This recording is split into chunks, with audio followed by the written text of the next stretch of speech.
स्वाहा तत्सवितुर्वरेण्यं भर्गो देवस्य धीमहि धियो यो नः प्रचोदयात्।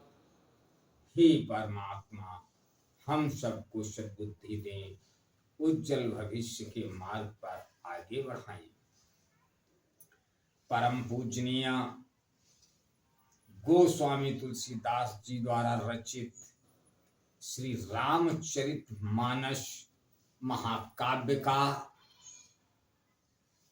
ये 89वां भाग आपके समक्ष प्रस्तुत कर रहा हूं।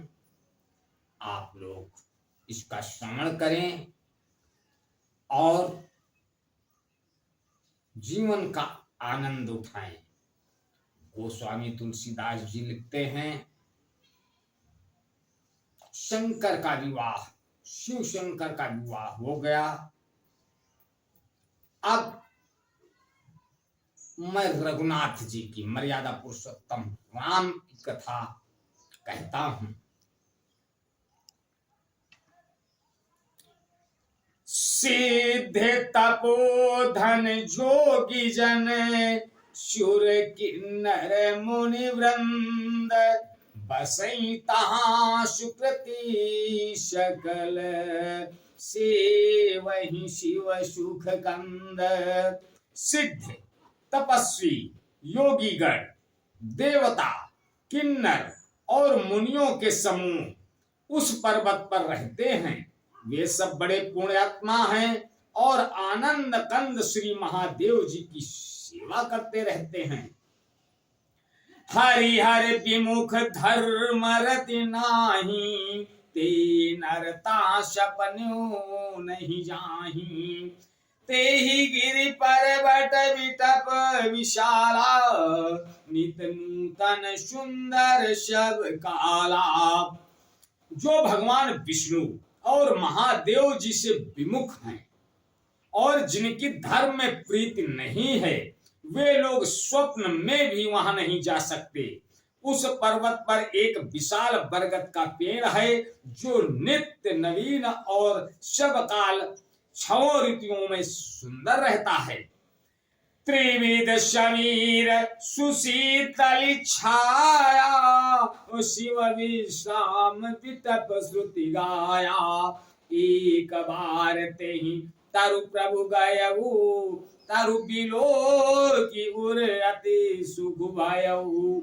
वहां तीनों प्रकार की शीतल मंद और सुगंध वायु बहती रहती है और उसकी छाया बड़ी ठंडी रहती है। वह शिव जी के विश्राम करने का वृक्ष है जिसे वेदों ने गाया है। एक बार प्रभु श्री शिव जी उस वृक्ष के नीचे गए और उसे देखकर उनके हृदय में बहुत आनंद हुआ।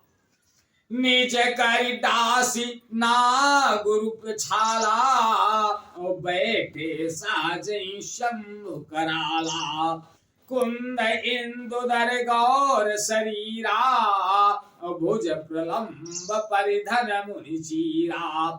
अपने हृदय से बाघंबर बिछाकर कृपालु शिव जी स्वभाव से ही बिना किसी खास प्रयोजन के वहां बैठ गए।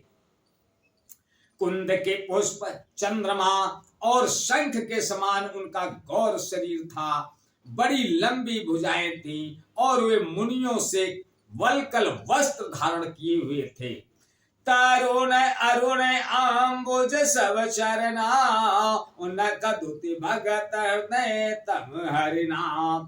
भुजग भूति भूषण त्रिपुरारी, आननु शरद चंद छविहारी।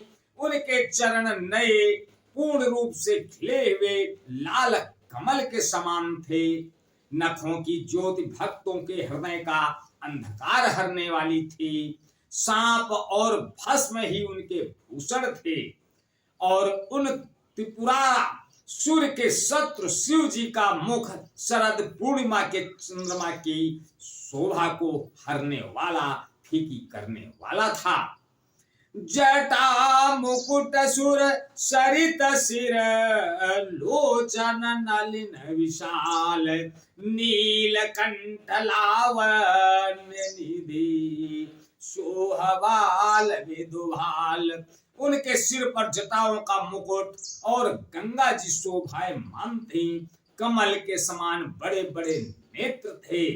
उनका नीलकंठ था और वे सुंदरता के भंडार थे। उनके मस्तक पर द्वितीया का चंद्रमा शोभित था। आज बस यहीं तक। अगले भाग में। तब तक के लिए जय श्री राम।